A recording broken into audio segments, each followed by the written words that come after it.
Hola, hola, ¿cómo están?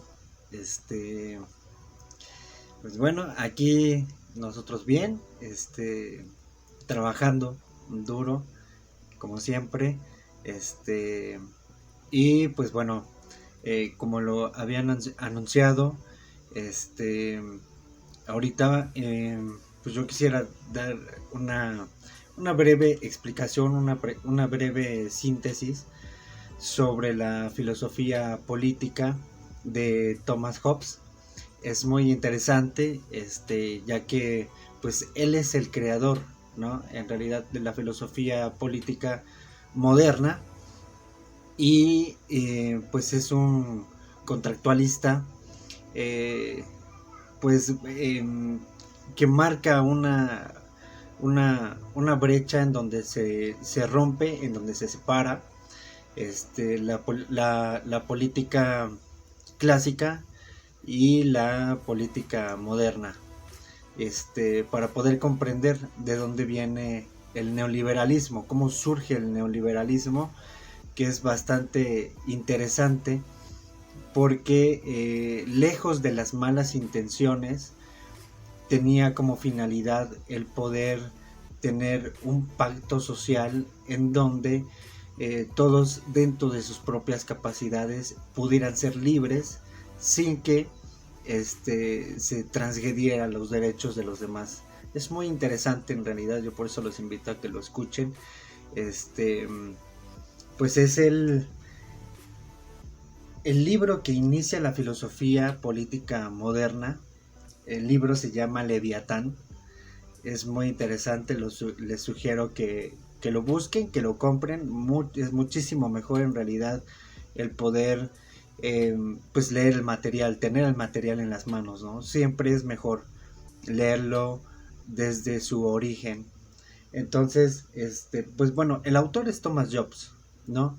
Este, Thomas Jobs, pues bueno, es un filósofo contractualista que se encuentra, más bien cuando empieza a escribir este material, pues él se encuentra en medio de una guerra civil en Inglaterra.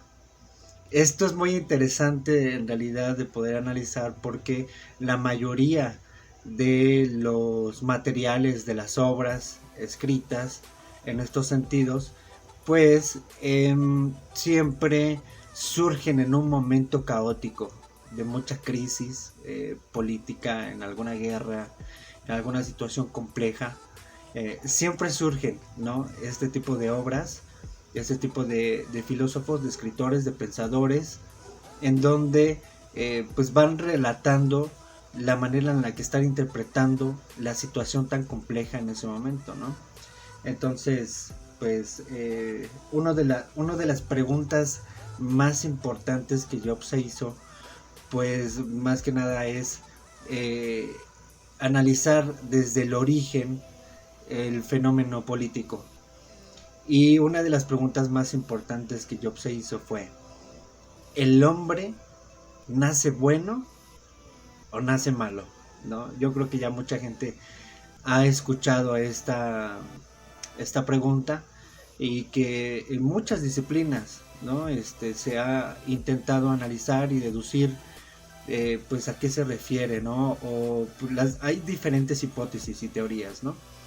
Entonces, pues bueno, Thomas Jobs pensaba que los hombres, que el ser humano nace malo, nace malo y por eso necesitan pactar.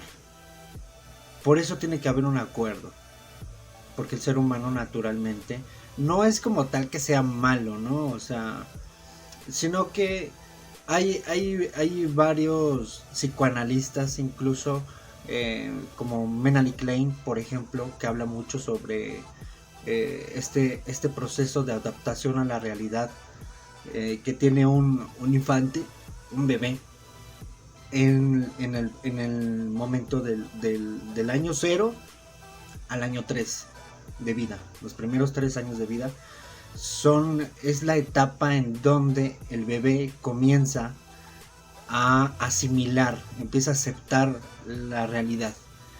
Se los sugiero que lo analicen. La teoría se llama Pecho Bueno, Pecho Malo, de Melanie Klein, muy interesante. Es una psicoanalista, en donde pues surge también mucha de la dicotomía psicológica de la pedagogía.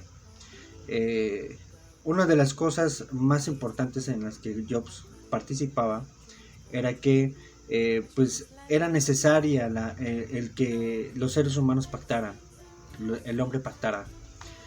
Y el resultado del pacto pues es la ley, ¿no? O sea, un sistema político que rige a la sociedad. Esto es para que la ley resguarde sobre todo la convivencia entre las personas, pero hace que la sociedad entre en un artificio, ¿no? O sea, que entren en algo que no es natural. Vamos a pensar la política desde un lugar totalmente diferente a como se le piensa en la coyuntura que existe una necesidad de la política cotidiana. Medios de comunicación que se encargan, ¿no?, siempre de estar dando interpretaciones a la política.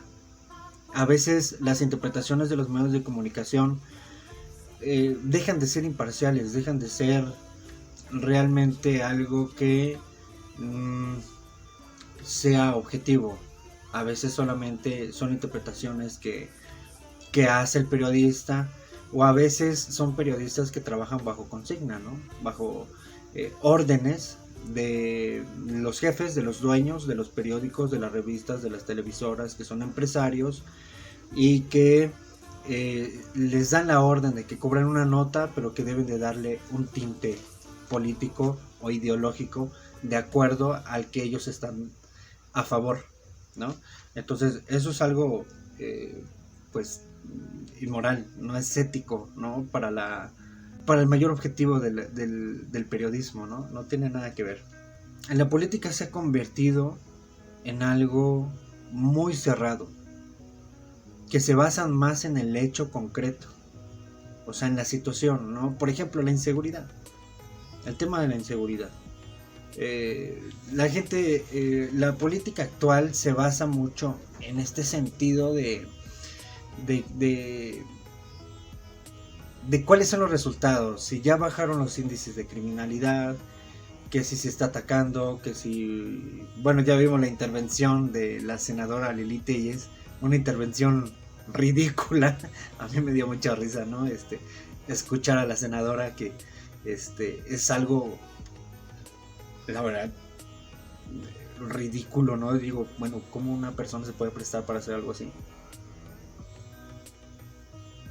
Agüita natural.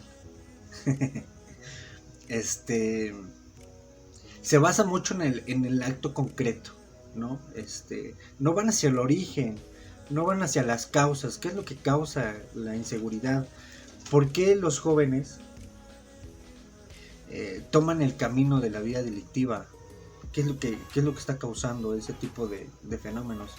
A esto nosotros le llamamos criminología política, en donde pues analizamos, o sea, obviamente analizamos el hecho, el delito como tal, pero lo que más le interesa a la criminología política es saber cuáles son los desencadenantes, los detonantes, el modus operandi, cómo surge, cómo nace, cuáles son las circunstancias que impulsan a la gente a cometer estos actos o empezar a colaborar con el crimen organizado, ¿no? ¿Y dónde entra la política? La política, con la criminología política, es el vínculo en empezar a generar estrategias para erradicar la delincuencia, pero desde su origen. Eso es una de las razones por la cual ahorita el gobierno de México, el gobierno del presidente López Obrador, está más interesado en el sentido de tratar las causas que está generando la inseguridad, que es la pobreza, la desigualdad, la falta de oportunidades, el que las personas no puedan desarrollarse académicamente de una forma correcta para poder obtener un trabajo digno, o que no hayan oportunidades de trabajo, que no haya empleo, que solamente se esté como privatizando, monopolizando todos esos sectores para cierto tipo de personas, y que no haya libertad de realmente poder emprender de una manera independiente. Todo ese tipo de causas, además del rompimiento del tejido social, de la desintegración familiar, que eso también es causa de la economía, el que las personas no pueden sentirse consigo mismas bien, no pueden tener en realidad como tal un equilibrio, una estabilidad, y eso está generando que exista mucha coyuntura dentro de las emociones, los pensamientos, el bienestar físico incluso, lo que está haciendo que las personas siempre estén a tope, que siempre estén al límite, que siempre estén en un estado de estrés en el que se vuelven intolerantes hacia el otro, y eso está generando que haya un rompimiento entre las relaciones sociales, y por lo tanto, si ya están formando una familia, pues hay un rompimiento, un desvanecimiento de la relación familiar. Ese tipo de circunstancias no solamente afectan a la familia, al núcleo, sino que a la postre, pues obviamente a los niños, a los hijos que viven, ¿no? Que experimentan ese tipo de conflictos con los padres, que se separan, que hay un estado de confusión, porque a veces hasta los ponen a decidir con quién se van, con quién se quedan. Ese tipo de circunstancias pues trauman la psicología del niño, y pues va generando un rompimiento dentro de su estructuración, de su personalidad y cómo interpreta el mundo. Aparte de que ya había hablado sobre las situaciones de tener visiones interpretativas del mundo, ¿no? Es necesario tener este tipo de visiones que nos aportan primeramente los padres, la escuela, la academia, la sociedad, para ir formando una visión del mundo, y al momento de ya salir al mundo salvaje ideológico, pues tener una base con que darle frente a esas situaciones. Todo eso está generando realmente un problema muy grave en el desarrollo de los adolescentes, porque empiezan a crear una personalidad confundida, y es en donde se empieza a imitar estas ciertas tendencias que van más orientadas hacia un estilo de una forma de verse, de visualizarse, de expresarse, de estar en cierto tipo de sociedades o tener cierto tipo de cosas materiales para que tú encajes y puedas desarrollarte. Y esas son cosas meramente capitalistas, neoliberales, que se están generando una gran desigualdad social y un problema importante dentro del racismo y del clasismo. Regresando un poquito a lo que es lo de la filosofía política, que la filosofía moderna, actual, se basa más en el sentido concreto, en los hechos, no tanto en el origen, ¿no? Entonces por eso es importante en este momento, en este punto, retomar eso. Yo por eso quise reunir algunas preguntas que son fundamentales para poder comprender la filosofía política de Jobs, en donde dice, ¿por qué tiene que haber un orden? O sea, ¿por qué debe de haber un orden en la sociedad? ¿Por qué debe de haber una fuerza pública? ¿Por qué tiene que haber un gobierno? ¿Por qué tenemos que cumplir con ciertos estándares sociales para que funcione, ¿no? Otra de las preguntas es, ¿por qué el orden fundamental es fundamental para la sociedad de algún modo para que exista? ¿Por qué es necesaria que la sociedad, para que realmente permanezca, tiene que haber un orden, tiene que haber una ley, algo que seguir, ¿no?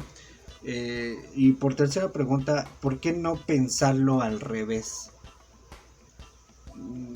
Puede ser un poquito confuso. ¿Por qué no pensarlo al revés? ¿Por qué no pensar que no se necesita un gobierno y que la sociedad no necesariamente tenga que funcionar en comunidad, ¿no? Sino que, pues, que cada quien vele por sus propios intereses? Esto es importante, este punto es importante de analizar, ¿no?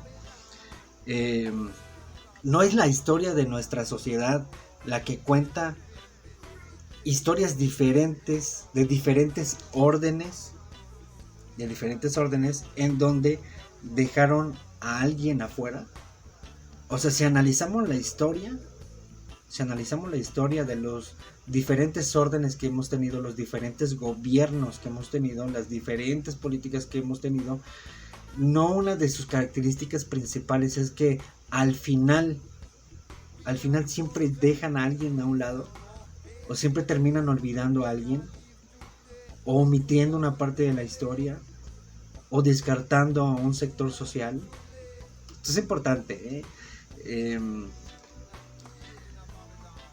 Somos tan celebrantes, según Jobs, somos tan celebrantes del orden, y sin embargo, todas las sociedades que han hecho o que han generado los peores exterminios son todas las sociedades del orden. Todas las políticas que hemos visto que han tenido más injerencia en el mundo, no solamente en un solo país, sino en el mundo, esas políticas del orden son las que más han generado estos problemas de exterminios, como el nazismo, ¿no? Era una forma de política de orden, un sistema de orden, un sistema de ley que fue uno de los más represores, ¿no? Que exterminó a millones de judíos por diferentes causas, ¿no? Entonces, que también podemos observar que son los órdenes políticos. Y en todo caso, la historia de la política nos muestra que en nombre del orden tampoco estamos tan bárbaros. O sea, podemos decir que no necesariamente ha sido como tan malo realmente tener un orden, porque de alguna manera nos hemos convertido en personas que no solamente velan por sus propias necesidades, sino que también buscamos el bienestar de los demás, y eso ha ido como apartando de cierta manera esos instintos primitivos que tenemos nosotros de forma natural, ¿no? De el querer satisfacer nuestras necesidades básicas. Es algo que no impera tanto en el hombre, sino que hay un sentido moral, hay un sentido social que detiene ciertos tipos de prácticas o actitudes, ¿no? Este tipo de preguntas que va al origen del orden social es lo propio de la filosofía política. Y dentro de la filosofía política hay un momento con la disrupción que se plantea con la llegada de la modernidad. En la llegada de la modernidad, eso cambia completamente el concepto político, ¿no? O sea, porque en el pasado sí vivíamos una interpretación de la política de una manera muy distinta, muy diferente.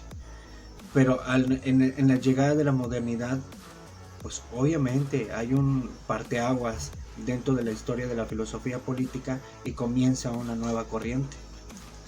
La modernidad la hablamos a partir del siglo XV en adelante, que lo que hace es cambiar el eje. Retomo lo que decía en el pasado. Realmente este parteaguas de la filosofía política, en donde hay un término de la filosofía política clásica y comienza la modernidad y cambia de dirección. No es que cambie totalmente el sistema, sino que cambia de manera óptica, ¿no? De manera direccional, pero las bases continúan de esa manera. E incluso Jobs, muchos aspectos de su obra sigue conservando ciertas dicotomías de la filosofía clásica. Si la política en la antigüedad y en la mayoría con Jobs se empieza a pensar de otra manera, ¿qué cambia Jobs entonces? En la antigüedad el eje estaba puesto en la comunidad, en lo colectivo, y no en el individualismo. toda la filosofía política antigua, como Platón, Aristóteles, piensan la polis, ¿no? Que en nuestro idioma es política, que política viene del griego polis, que significa ciudad, y las organizaciones políticas de la antigüedad, pero piensan en prioridad en la comunidad, en el sentido colectivo. Todavía no existía ese sentido del individualismo, sino que todo se basaba, toda organización política, gubernamental, etcétera, se basaban únicamente en lo colectivo. No pensaban en un solo sector, en una sola persona o algo así, sino que en lo colectivo, a favor de todos. Esa es la real definición de política. Si hay un sello de la modernidad, es el individualismo. ¿Cómo podemos realmente reconocer la política moderna? O sea, si lo podríamos describir con una sola palabra, podríamos describirla con el individualismo. Y eso tiene que ver con un momento socioeconómico completo, que es el surgimiento del capitalismo. Ojo aquí, porque aquí empieza realmente la definición de cómo surge o cómo se empieza a estructurar el camino hacia el surgimiento del neoliberalismo. Todo se configura entre sí. La prioridad del individuo tiene que ver con un momento histórico concreto. ¿Es lo mismo sociedad y comunidad? O sea, para poder entender primero, antes de que pasemos al individualismo, primero vamos a comprender realmente lo que era la comunidad, lo colectivo, ¿no? O sea, y cómo se va desfigurando cuando entra la dicotomía del capitalismo. Son más que intereses individuales, en donde el vínculo no es solo de interés personal. O sea, no solamente hay un interés, no me relaciono con las demás personas solamente por un beneficio, por un interés propio. O sea, puedo socializar o tener comunidad con cualquier persona, en cualquier sentido, y no necesariamente porque yo tenga así como precisamente un interés en el sujeto, ¿no? Sino que hay un elemento trascendente, hay algo más. No, es algo más del interés propio, hay algo más. Y la comunidad, o sea, ¿cómo podemos realmente interpretar la comunidad? O sea, la sociedad es algo más externo, o sea, cada quien está en lo suyo, pero convivimos en sociedad porque pues es necesario, vivimos en la región y por eso convivimos, pero no es que como que necesario que tengamos un vínculo. Pero la comunidad es como la existencia de una gran familia que trasciende un límite o una frontera. O sea, por ejemplo, ahorita lo estamos viendo ahorita con la Unión Latinoamericana, que pues se empezó a llevar a cabo este fin de semana a través de la CELAC, encabezada por el presidente López Obrador y el canciller de Relaciones Exteriores, Marcelo Ebrard. El empezarnos a unir, pero no solamente por el sentido de que vivamos en el mismo continente, hay algo más que nos une. Pero ¿qué es eso que nos une, que nos vuelve como si fuéramos una gran familia?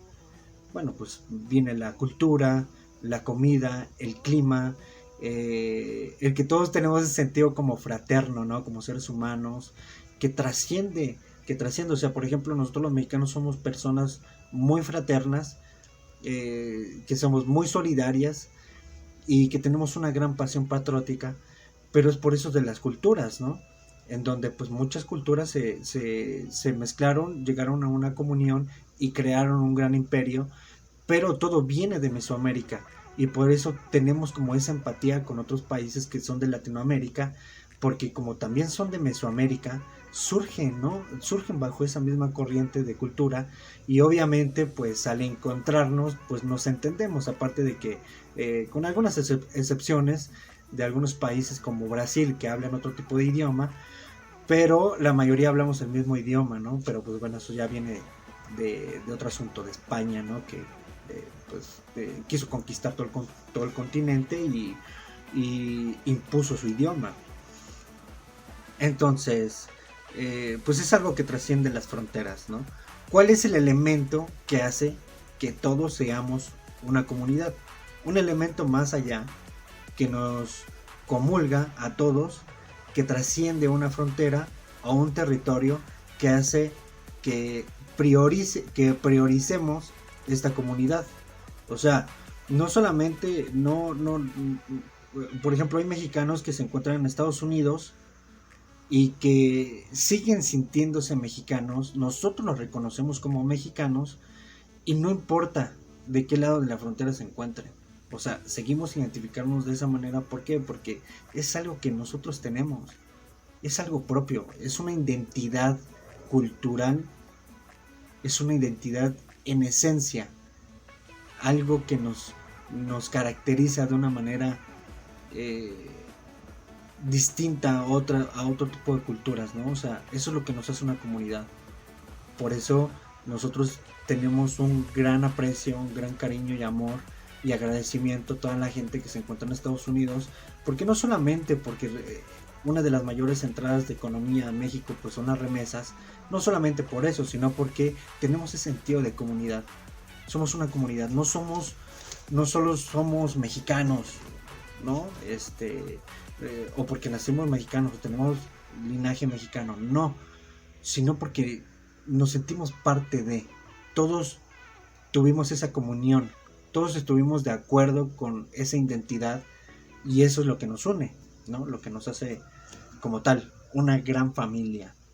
Los intereses personales quedan en segundo plano. Una comunidad va más allá de los intereses personales. Se dejan a un lado, quedan en segundo plano y lo importante para nosotros es la comunidad, la unión. El que ayudemos a nuestros hermanos, ¿no? Eso es lo que hace una comunidad. Y ese sentido de comunidad es lo que se quiere priorizar, pero para todo el país, que no haya divorcios entre los estados porque tengan diferentes culturas, tradiciones o lo que sea, no. O sea, que todos seamos una comunidad, una unión por estar aquí y por ser mexicanos y por nuestra cultura. No porque es que ustedes son del sur, ustedes son del norte, ustedes son del centro, pues no podemos congeniar, no. O sea, debemos de generar ese sentido de comunidad para realmente podernos apoyar mutuamente y avanzar todos al mismo tiempo. La filosofía política regularmente surge en situaciones de crisis, como se los había dicho, ¿no? Muchas teorías filosóficas, muchos pensadores y muchas obras se escribieron en estas situaciones complejas en donde se ve vulnerable la sociedad en general, ¿no? Son esos momentos en donde se empieza a generar un cambio de mentalidad. Por eso en toda revolución siempre surgen nuevos escritores, nuevos pensadores, nuevos artistas, nueva gente, ¿no? Que está haciendo las cosas de manera distinta, porque la misma crisis, la misma situación compleja impulsa la creatividad y la inspiración de la gente que se dedica a este tipo de cosas. Entonces, Leviatán es un libro que fue escrito en 1651 durante una guerra civil en Inglaterra, como se los mencioné al principio. El pensador que pone al individuo como centro es Thomas Hobbes, ¿sí? La política antigua, como se los dije, ¿no? Estaba más centrada en la comunidad, en lo colectivo.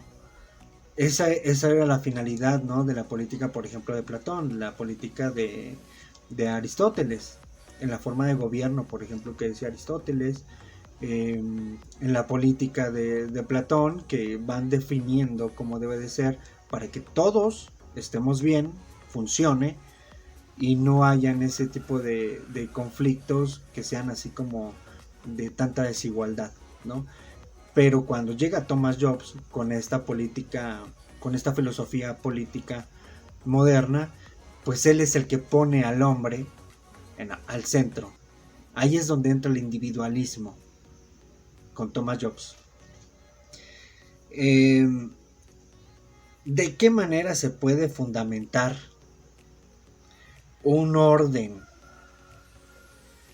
un poder soberano que logre que no haya anarquía?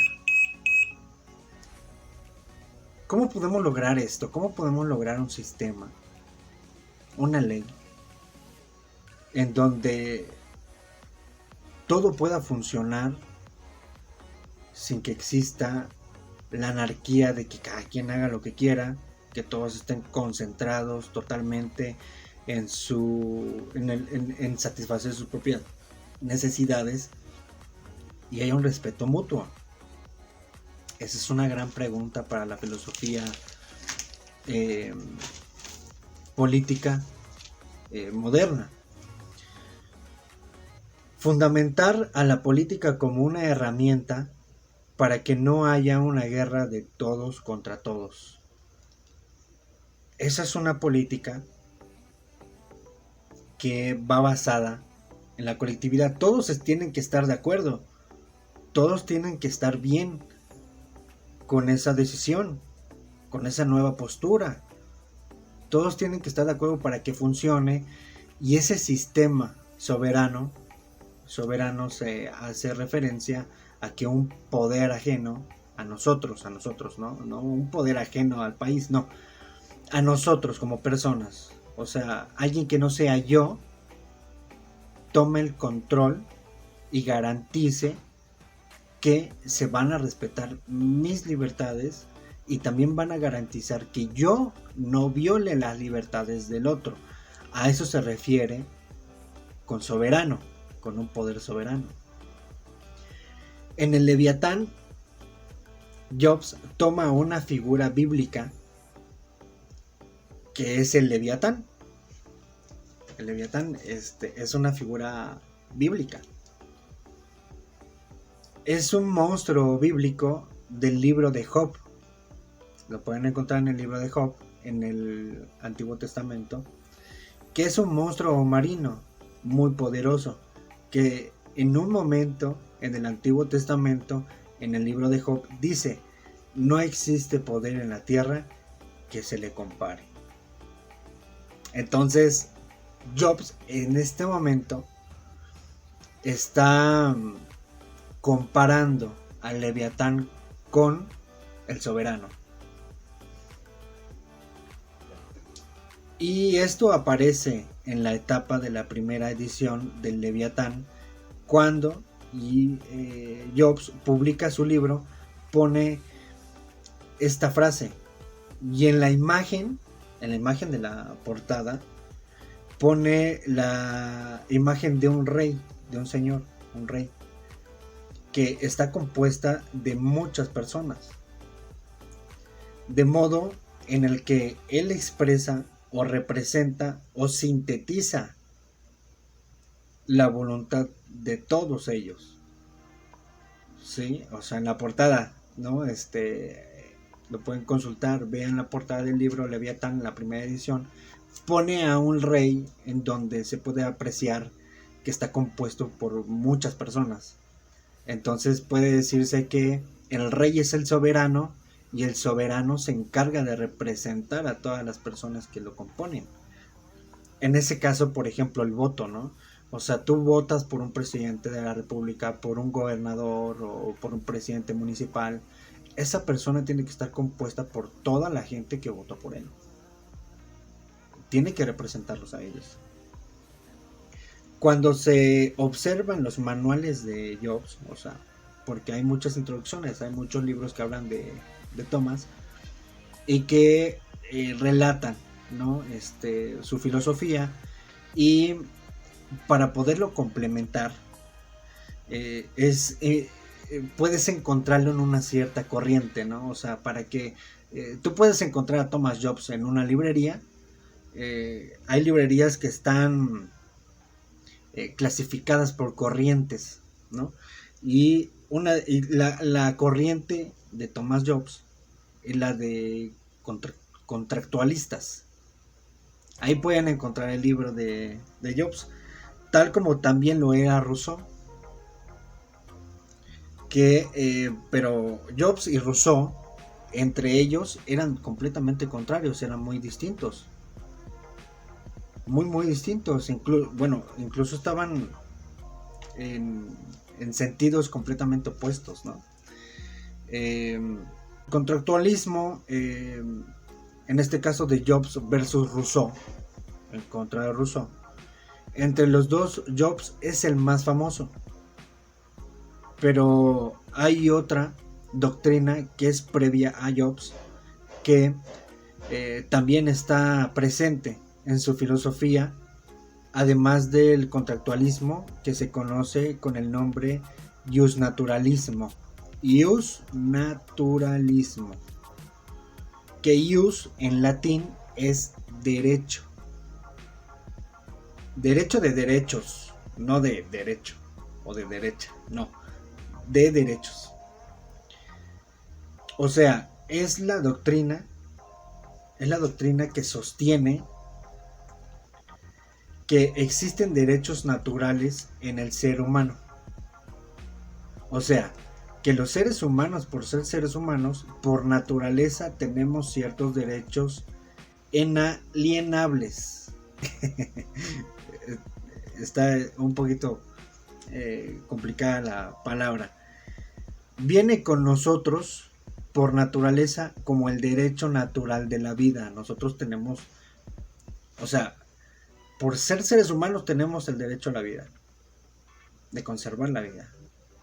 No, nadie nos puede asesinar, nadie nos puede quitar la vida porque es un derecho natural del ser humano en cualquier parte del mundo y en cualquier doctrina o dicotomía filosófica. El otro derecho es el derecho a la libertad. Y cuando se nace libre, tiene el derecho a sostener esa libertad. No solamente naces libre y después puedes perder tu libertad, no. Tienes el derecho a sostener tu libertad. El tema es ver si esa libertad tiene o no un límite. ¿Hasta dónde llegan nuestras libertades? Es aquí en donde vamos a empezar a entrar en la materia real del tema. Si yo por derecho soy libre, pero el de al lado tiene el mismo derecho que yo, puede pasar que entre él y yo, en algún punto, haya un conflicto. Por eso los derechos naturales supone que hay un estado de naturaleza. O sea, los contractualistas sostienen que hay una condición humana previa a la condición política o a la condición social. Todos los seres humanos tenemos una naturaleza como especie, como seres pensantes, conscientes, antes de la política y de lo social. Antes de la soberanía existen derechos. Antes de la política, antes de lo que impone la sociedad, ya existen derechos naturales.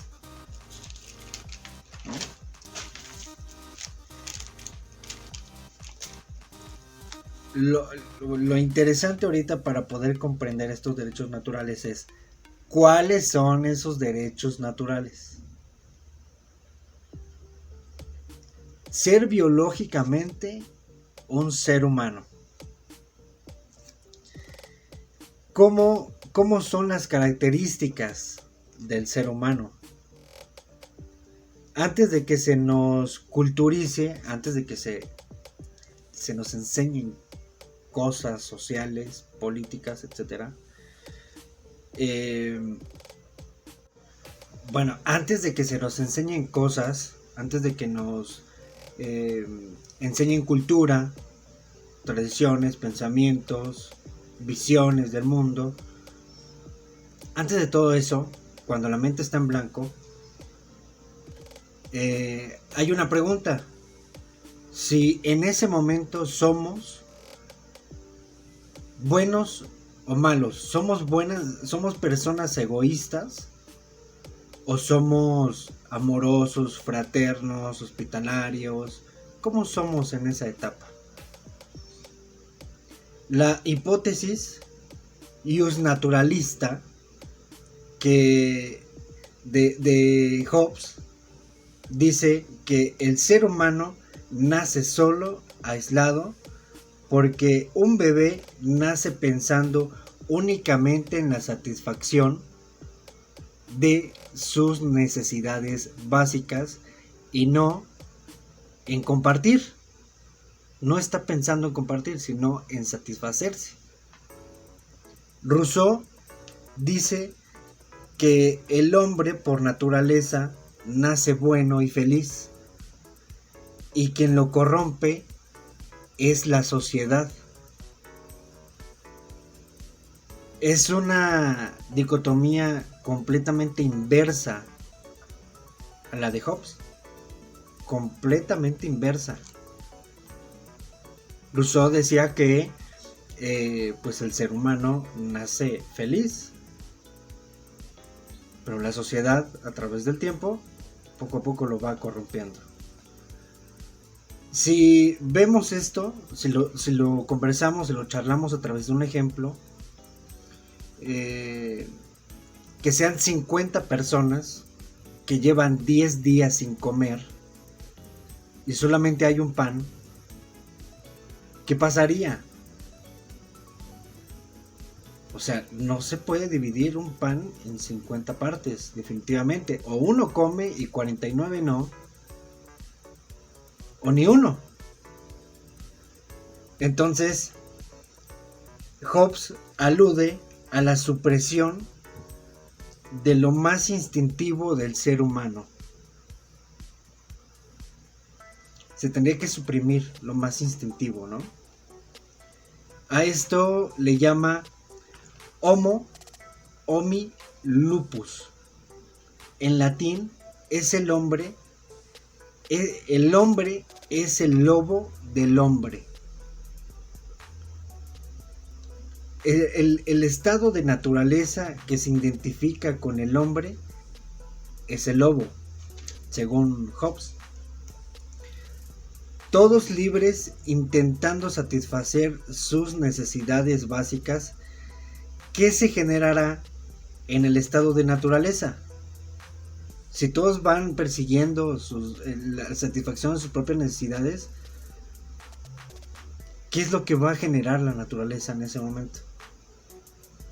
Hobbes dice, guerra de todos contra todos. Ningún ser humano puede asegurarse de que en esa guerra obtengan un triunfo seguro. No podrían garantizar que van a triunfar, porque es una guerra de todos contra todos. ¿Cómo nos podríamos defender? Entonces, pero hay dos características más que tiene el ser humano.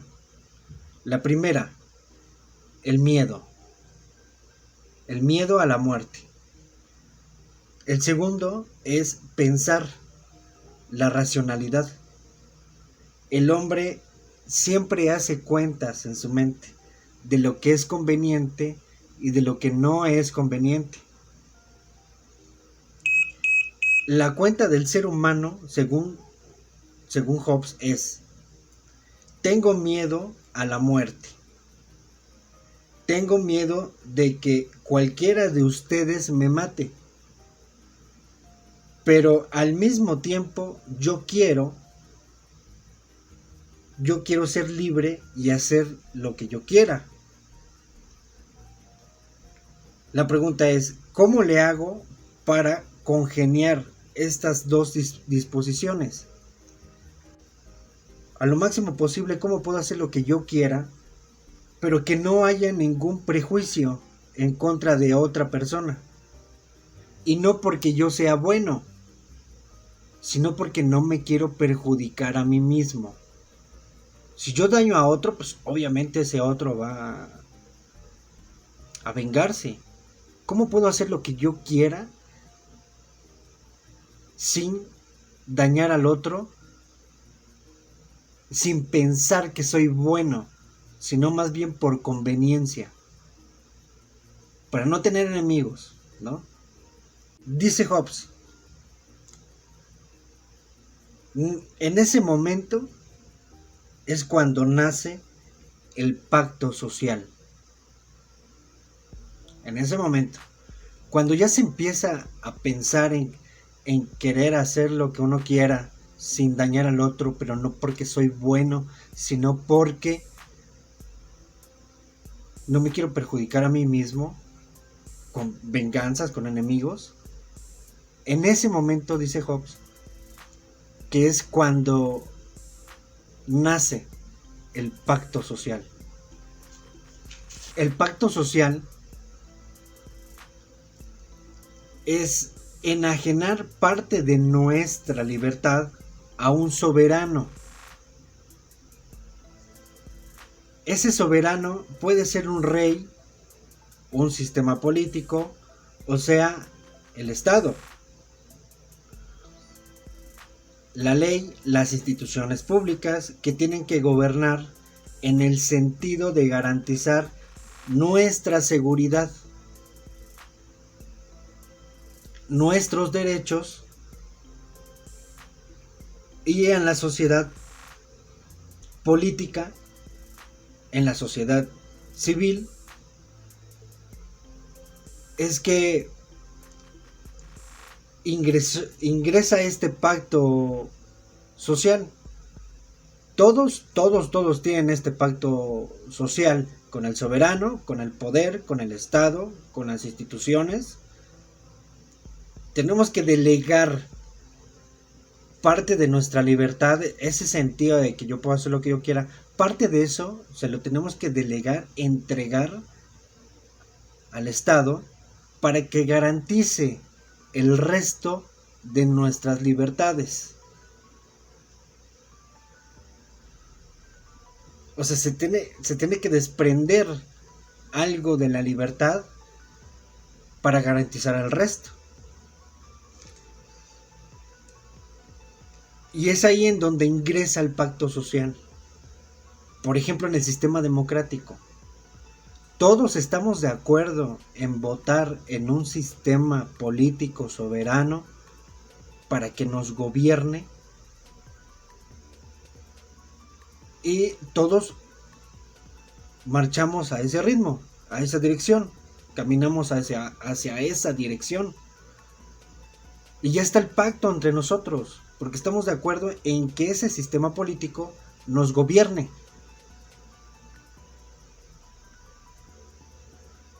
Ese sistema se va a encargar de proteger nuestras libertades, nuestros derechos. Y ya vivimos en comunidad con el otro, ¿por qué? Porque acordamos que íbamos a adoptar a ese soberano. Tengo que delegarle parte de mi libertad a ese poder absoluto para que me resguarde todo el resto de mis libertades, pero tengo que conceder. Hay algo de mis derechos naturales que sacrifico. Todos debemos de estar de acuerdo en sacrificar parte de nuestra libertad para que vivamos en una comunidad, en sociedad. Pero este pensamiento no es un pensamiento que propone el orden social, porque quiere el orden social. O sea, se propone este orden social, pero no porque haya un orden social como tal. Todos siempre tienen la sensación de que el orden siempre nos está reprimiendo. O sea, no es algo impuesto, es algo seleccionado, elegido a través del colectivo. Todos deciden sacrificar parte de su libertad para que podamos vivir en armonía,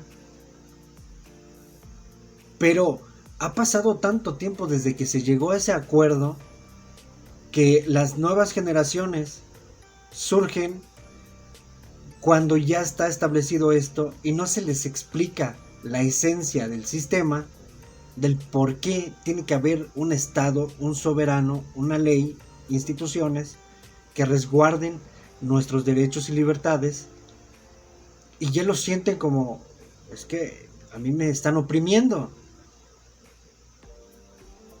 es que no me dejan ser libre totalmente.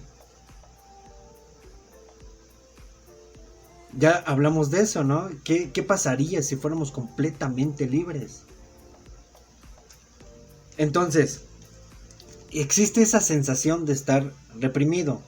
En la nueva generación ya va pasando el tiempo y esa sensación se empieza a perpetuar porque somos por naturaleza, dice Hobbes,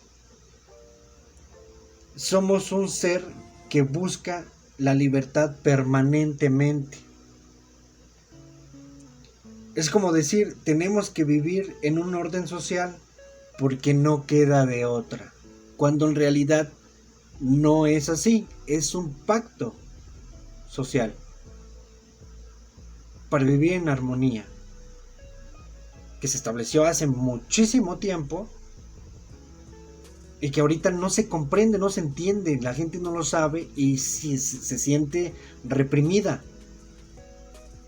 Pero es por este sentido de los instintos naturales.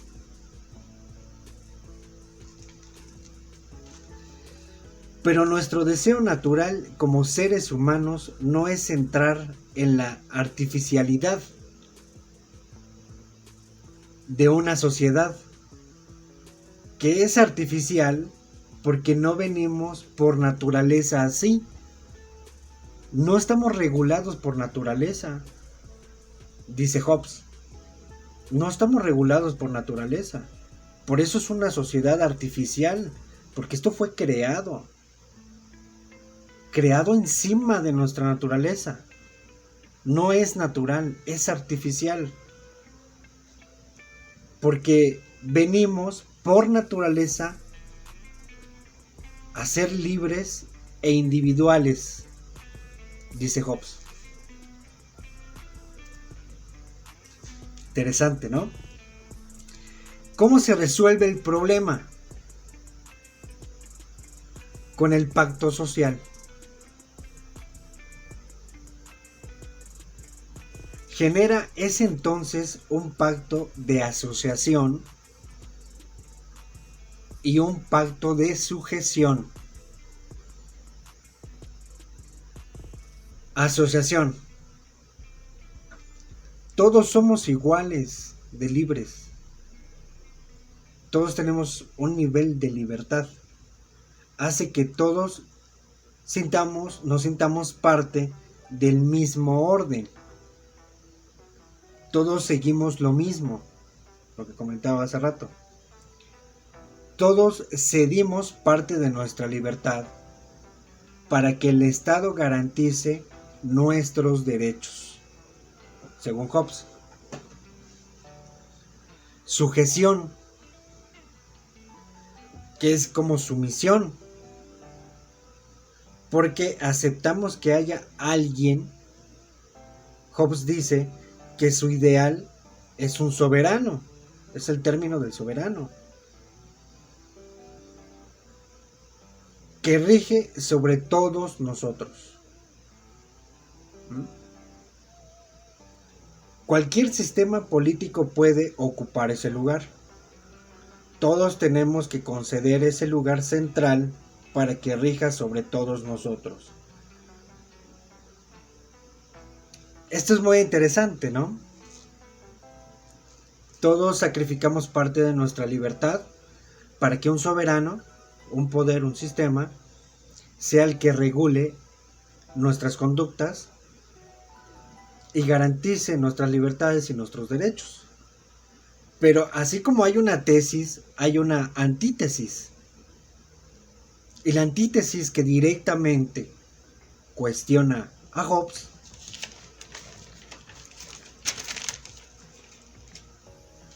Con la filosofía contractualista se da inicio a una concepción individualista del ser humano, de los vínculos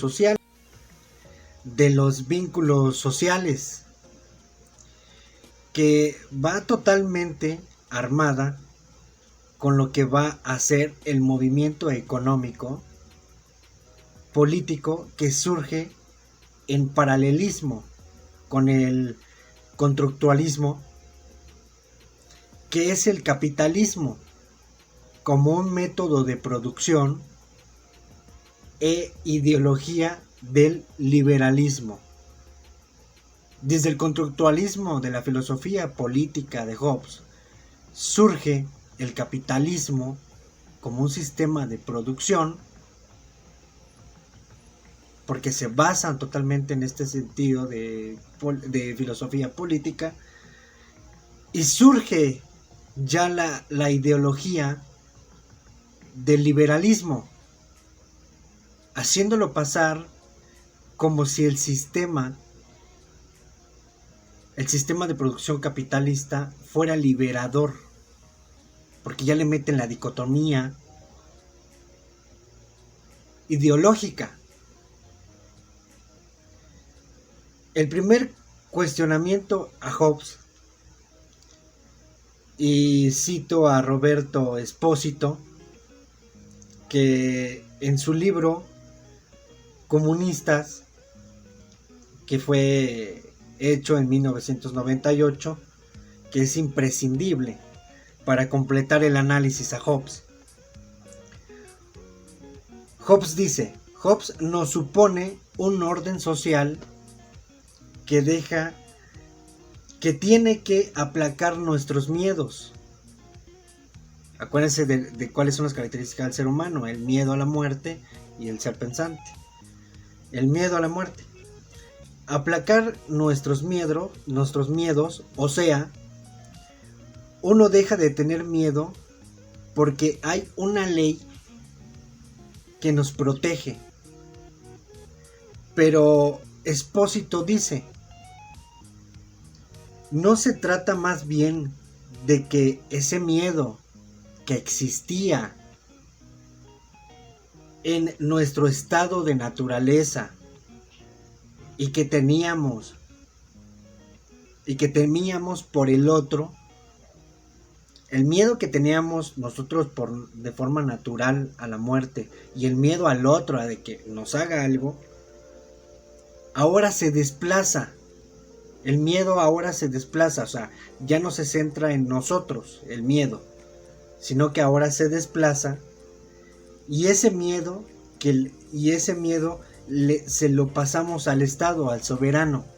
O sea, ya no tenemos miedo, ese miedo natural ya no está concentrado en nosotros, en la muerte o al otro, sino que ahora le tenemos miedo al Estado. A eso hace referencia Espósito. Ahora le tenemos miedo a la ley.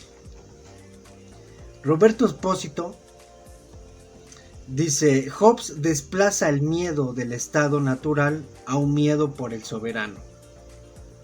No significa que el miedo desaparezca. El estado natural no desaparece, pero ese miedo ahora se normaliza. O sea, ya no es algo que nos tiene estresados, sino que es un miedo que ya es natural, o sea, ya es normal tenerlo. Entonces, ojo, que lo que parece una resolución del problema del miedo puede volverse exactamente lo contrario. Un miedo que suponemos que ya no existe, pero que internalizamos como miedo a una identidad superior que de algún modo nos gobierna. Esa es la antítesis de Roberto Espósito, otro filósofo de la filosofía política moderna. Hace esa referencia, ¿no? Un duro cuestionamiento hacia la filosofía política de de Thomas Hobbes, en el que dice, bueno, si la tarea del soberano tiene que ser desaparecer el miedo a la muerte y al miedo de que nos pueda hacer algo otra persona cuando estamos en búsqueda de llevar a cabo nuestras necesidades o nuestra libertad, regulando, ¿no será más bien que es un desplazamiento del miedo? ¿Realmente el miedo se puede suprimir al 100% o solamente se puede regular o se puede controlar? O como dice Espósito, se está desplazando. Ya no le tenemos miedo como tal a la muerte o a lo que el otro nos vaya a hacer, sino que ahora tenemos miedo de cometer ciertas acciones hacia otra persona y que el soberano nos deje caer el poder de la ley. Esto es solamente pues para que podamos comprender de dónde surge el neoliberalismo, porque el neoliberalismo surge precisamente de una filosofía política del conductualismo que nace a través de Thomas Hobbes, en donde pues se busca, ¿no?, el que se ceda una parte de nuestra libertad para que se garantice el resto y podamos vivir en armonía. Pero de ahí surge también el capitalismo, porque viene este sentido del individualismo, porque de fondo quiere decir Hobbes que todo el ser humano es individualista, nace siendo individualista, nace buscando la libertad absoluta de manera permanente y que es regulado.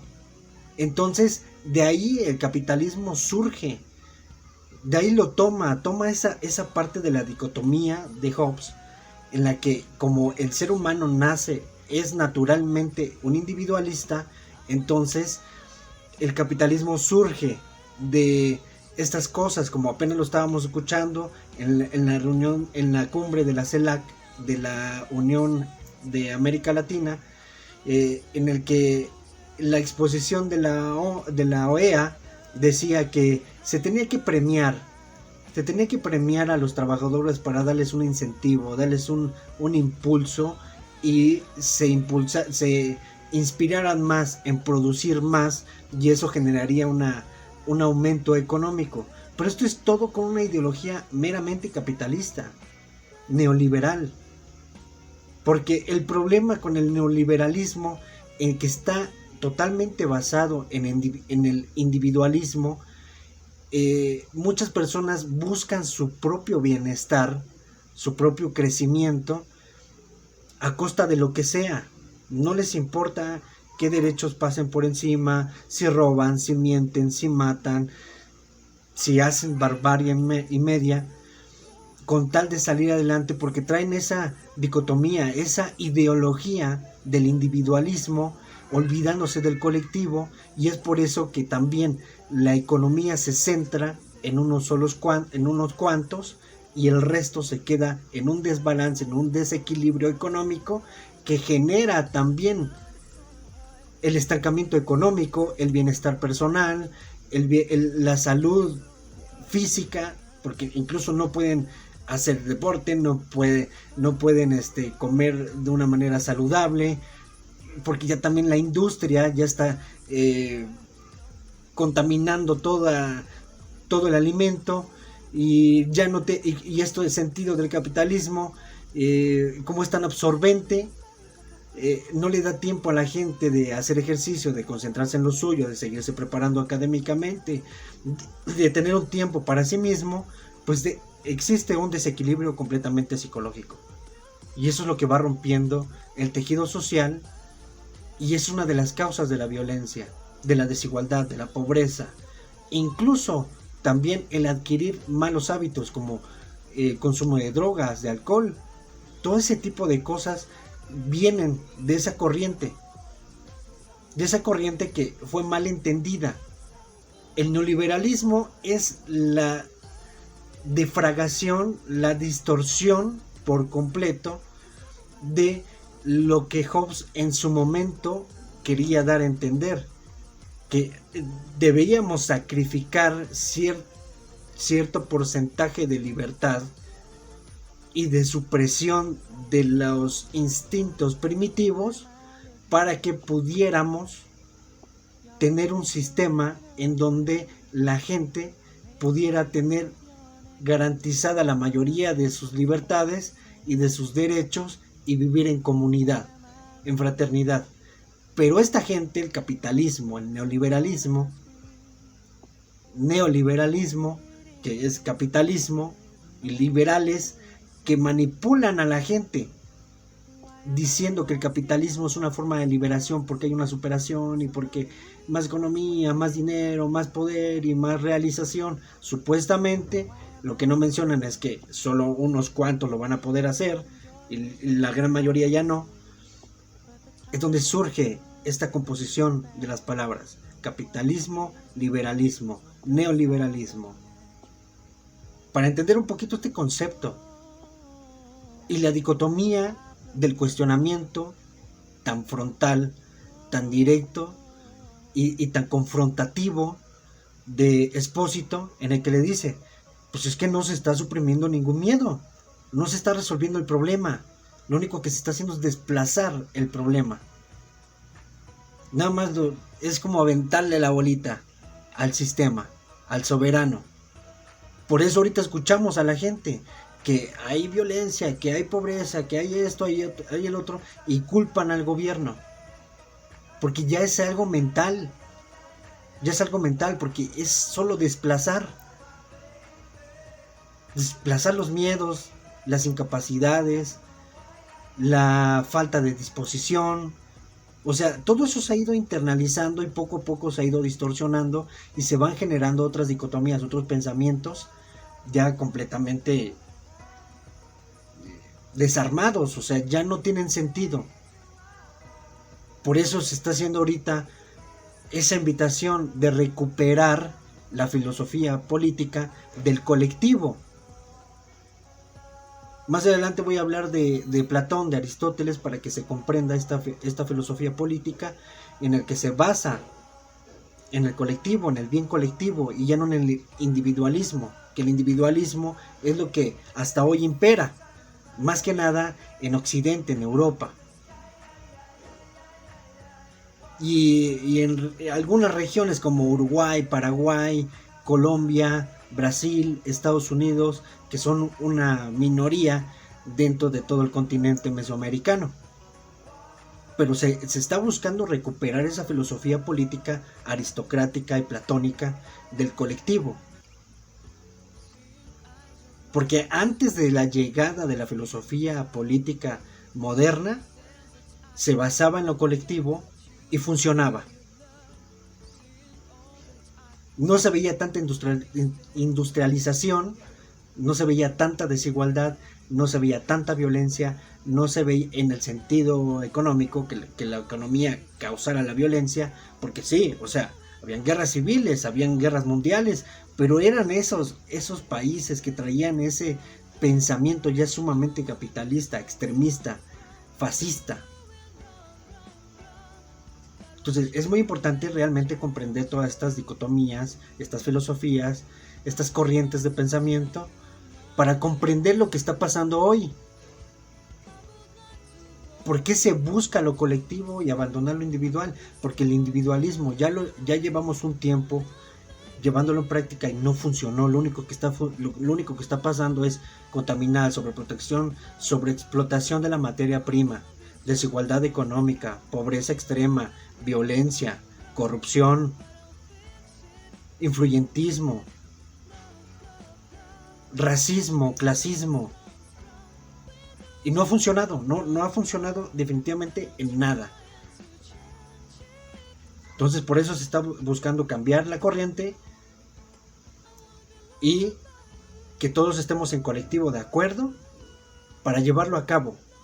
Porque ya lo dije en el pasado, por muy bueno que sea la propuesta de gobierno, Si no estamos unidos, si no estamos todos de acuerdo y caminamos al mismo tiempo, aunque sea muy bueno el proyecto de nación, no va a funcionar si no caminamos todos de la mano. Entonces hay que ponernos a pensar y a cuestionar quiénes son las personas que están haciendo todo lo posible por polarizar, porque la gente no camine al mismo tiempo, porque unos estados sí avanzan y otros no. Pues, ¿qué es lo que está pasando? ¿Quiénes son ellos? ¿Qué es lo que quieren? ¿Cómo se han beneficiado del capitalismo? ¿Cómo se han beneficiado del neoliberalismo? Es muy fácil darse cuenta de eso. ¿Cuántos se han beneficiado de hacer los tratos y entregar licitaciones ilícitas a empresarios y todavía extranjeros? Es terrible. Ellos se han hinchado de poder, de dinero. ¿Y el resto del país qué? ¿Quiénes son ellos? ¿Quiénes son ellos? ¿Por qué defienden tanto el neoliberalismo? ¿Por qué tanto golpeteo al gobierno, a este nuevo cambio, a este nuevo gobierno, a esta nueva política? ¿Por qué golpean tanto? Pues qué intereses se están tocando. ¿Qué es lo que está pasando ahí? ¿Por qué están de esa manera? Entonces ahí está, definición del neoliberalismo.